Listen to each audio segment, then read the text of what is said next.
प्यारे मित्रों, संबोधि classes YouTube channel पर आपका हार्दिक स्वागत है। मुगल साम्राज्य के अध्ययन को आगे बढ़ाते हुए आज हम लोग अकबर के बारे में अध्ययन करेंगे और हम लोग अकबर के बारे में अध्ययन 2 वीडियो के द्वारा करेंगे। सबसे पहले हमारे लिए यह जानना महत्वपूर्ण है कि अकबर का शासनकाल 1556 ईस्वी से 1605 ईस्वी तक रहा। अकबर का पूरा नाम जलालुद्दीन मुहम्मद अकबर था। अकबर ने 1556 में पानीपत के दूसरे युद्ध में हेमू को पराजित किया, जो मुहम्मद आदिल शाह का हिंदू प्रधानमंत्री था। अकबर जब शासक बना तो उस समय उसकी आयु लगभग 13 वर्ष और 6 महीने की थी। तो बैरम खां को उसका अभिभावक और प्रतिशासक या संरक्षक बनाया गया। मीर अब्दुल लतीफ अकबर के प्रमुख परामर्शदाता या एडवाइजर थे। अकबर ने 1562 ईस्वी में युद्ध में बंदी बनाए गए लोगों को दास बनाए जाने की प्रथा को समाप्त कर दिया। अकबर ने 1562 में युद्ध में बंदी बनाए गए सैनिकों या लोगों को दास बनाए जाने की प्रथा को समाप्त कर दिया।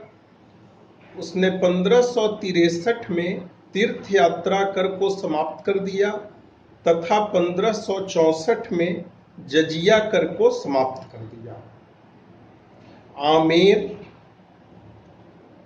या जयपुर के राजा बहारमल पहले ऐसे राजपूत शासक थे जिन्होंने या जिनके यहाँ अकबर का वैवाहिक संबंध स्थापित हुआ।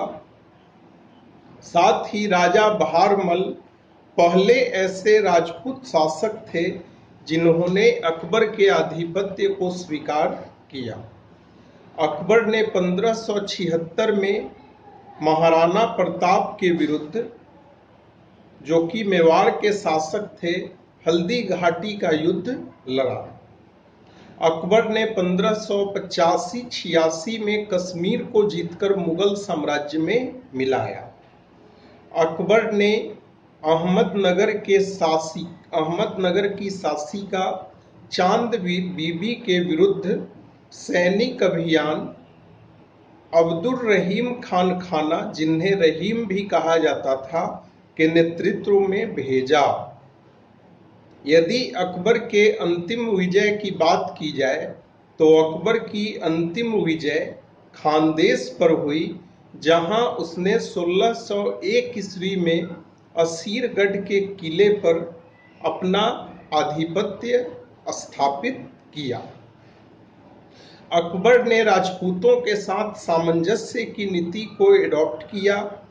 उसने अपने प्रमुख शिक्षक या परामर्शदाता मीर अब्दुल लतीफ से सुलह-ए-कुल का सिद्धांत सीखा। अकबर ने 1575 में फतेहपुर सिकरी में इबादत खाना का निर्माण धार्मिक वार्तालापों को आयोजित करने के उद्देश्य से किया। इसी प्रकार से उसने 1582 में दीन-ए-इलाही या तौहीद-ए-इलाही नामक धर्म की स्थापना की या नामक धर्म की शुरुआत की। दीन-ए-इलाही या तौहीद-ए-इलाही के बारे में हम अलग से एक टॉपिक में अध्ययन करेंगे। अकबर को मृत्यु के बाद आगरा के पास सिकंदरा में दफनाया गया। अकबर ने अपने मकबरा का डिजाइन खुद तैयार किया था और अपने मकबरे का काम भी उसने शुरू कर दिया था, लेकिन उसकी मृत्यु के बाद उसके पुत्र जहांगीर के शासनकाल में अकबर के मकबरे को पूर्ण रूप से तैयार किया गया। अकबर ने राजा टोडरमल की सहायता से राजस्व नीति में परिवर्तन किया तथा आईन-ए-दहसाला व्यवस्था की शुरुआत की। आईन-ए-दहसाला व्यवस्था को हम एक अलग वीडियो के थ्रू देखेंगे। जब हम लोग अकबर के लैंड रेवेन्यू सिस्टम का अध्ययन करेंगे उस समय हम आईने दहसाला पद्धति से संबंधित तथ्यों का अध्ययन करेंगे। अकबर ने चांदी के 2 टाइप के सिक्के चलाए।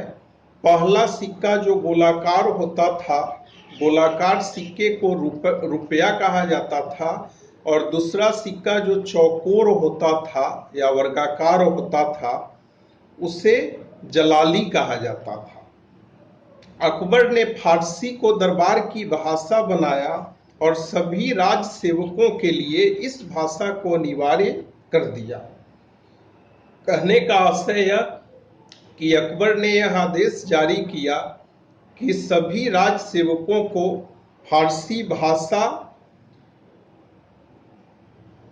का ही प्रयोग करना होगा।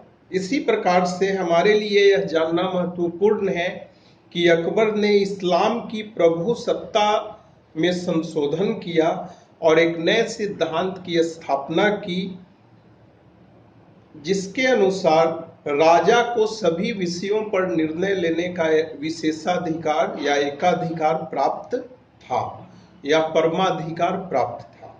अकबर बागवानी में रुचि रखता था। उसने 3 बड़े किलों का निर्माण क्रमशः आगरा, इलाहाबाद और लाहौर में करवाया। अकबर के काल में जो भी स्थापत्य या जो भी भवन या इमारतें निर्मित हुई वे लाल पत्थर से बनाई गई। अकबर ने 1572 से 80 के दौरान फतेहपुर सीकरी नामक एक नए नगर को एस्टेब्लिश किया, जिसकी प्रमुख इमारतें बुलंद दरवाजा, दीवान ए आम, दीवान ए खास, तुर्की सुल्तान का महल और पंचमहल था। आगे जब फतेहपुर सीकरी पूर्ण रूप से विकसित हो गया तो अकबर की राजधानी फतेहपुर सीकरी ही ट्रांसफर हो गई। अकबर के बारे में हमें एक और तथ्य ध्यान में रखना है कि अकबर एक कुशल संगीतज्ञ था और नक्कारा वादक था। नक्कारा एक प्रकार का म्यूजिकल इंस्ट्रूमेंट होता है। अकबर के दरबार में बहुत सारे संगीतकार लोग रहते थे, जैसे तानसेन, बाबा हरिदास, बाबा रामदास। अकबर के दरबार में कुछ चित्रकार भी रहते थे, जैसे ख्वाजा अब्दुस समद, दसवंत और बसावन। मुगल साम्राज्य में अकबर ही पहला ऐसा शासक था जिसने चित्रकारी विभाग को एस्टेब्लिश किया और ख्वाजा अब्दुस समद को उस विभाग का प्रमुख अपॉइंट किया।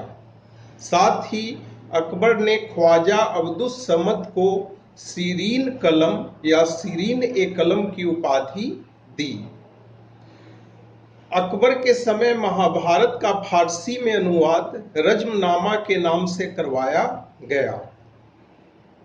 अकबर के दरबार में बहुत सारे हिंदी और फारसी के भी विद्वान रहते थे, जिनमें से कुछ का नाम हमारे लिए जानना महत्वपूर्ण है। अकबर के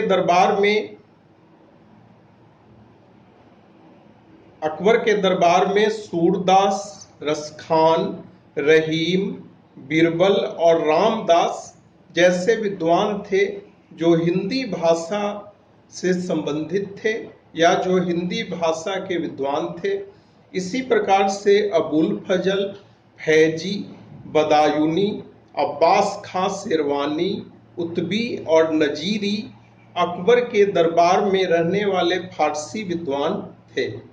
अकबर ने सैनिक व्यवस्था को व्यवस्थित किया और 1575-76 में मनसबदारी प्रथा की शुरुआत की। मनसबदारी प्रथा का अध्ययन हम लोग एक अलग वीडियो में करेंगे। अकबर के शासन काल में बहुत सारे संस्कृत ग्रंथों का फारसी भाषा में अनुवाद करवाया गया, जैसे महाभारत जैसा कि अभी हमने देखा कि महाभारत का अनुवाद रज्मनामा के नाम से कराया गया। रामायण का अनुवाद कराया गया, लीलावती जो कि गणित पर लिखी गई पुस्तक थी उसका ट्रांसलेशन करवाया गया फारसी में। राजतरंगिणी, राजतरंगिणी का मतलब होता है राजाओं की धारा, और राजतरंगिणी जो बुक था वह बेसिकली कश्मीर के इतिहास से रिलेटेड था, इसका भी फारसी में अनुवाद करवाया गया। पंचतंत्र का अनुवाद करवाया गया और नल दमयंती कथा नामक पुस्तक का अनुवाद करवाया गया।